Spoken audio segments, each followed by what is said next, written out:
সবসময় রাখার, মানে বিয়ে হয়ে গিয়েছে বলেই যে সব শেষ তা না, সেই ভালোবাসাটা যদি সবসময় থাকে আমার মনে হয় যে জীবনটা খুব সুন্দর হয়। সেটা আসলে আমার মনে হয় সম্পূর্ণ আমার লাইফ পার্টনারের উপর ডিপেন্ড করবে, কারণ মানুষের জীবনে পাস্ট, প্রেজেন্ট, ফিউচার সবই থাকবে, কিন্তু জীবনটাকে সুন্দরভাবে গোছানোটাই আসলে মূল উদ্দেশ্য থাকা উচিত। ক্যামেরার সামনে নিজেদের বিয়ের খবরটি প্রকাশ করলেন নায়িকা বুবলি ও নায়ক মাহফুজ আহমেদ। বুবলি বলেন, আমরা দুজন দুজনকে পছন্দ করেই বিয়েটা করেছি, কিন্তু মাহফুজের কাছে আমার একটাই অনুরোধ, সে যেন আমার মৃত্যুর আগ পর্যন্ত আমার পাশেই থাকে।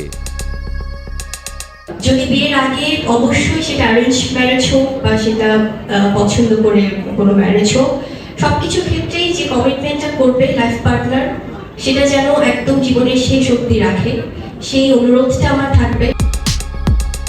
বুবলি আরও বলেন, সাকিবের সংসার ছেড়ে আসতে আমার অনেক কষ্ট হয়েছে। সাকিবের পরিবারের সবাই আমার খুব বেশি আপন ছিল, কিন্তু মাহফুজের সন্তান আমার পেটে এসেছে, তাই সাকিবকে আমি ছেড়ে দিতে বাধ্য হয়েছি। সব ভালোবাসার মানুষদের প্রতি, কারণ একটা মেয়ে কিন্তু সবকিছু ছেড়ে সেই মানুষটাকে বিশ্বাস করেই কিন্তু তার জীবনটা স্টার্ট করে, নতুন একটা জীবন।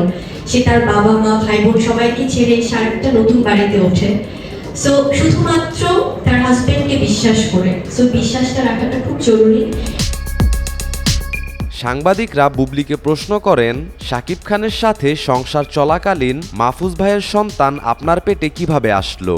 তাহলে কি মাহফুজ ভাইয়ের সাথে আপনার কোনো অবৈধ সম্পর্ক ছিল? আর আপনাদের কন্যা সন্তানটাও কি অবৈধ? উত্তরে বুবলি বলেন, সে বিয়ে সংক্রান্ত এত প্রশ্ন করে যাচ্ছে, না ভীষণ ভালো লাগছে, আসলে খুব ওয়ান্ডারফুল একটা এক্সপিরিয়েন্স নিয়ে যাচ্ছি। আর থ্যাংক ইউ স্পেশালি, কারণ খুব ডিফারেন্ট একটা এক্সপিরিয়েন্স হলো।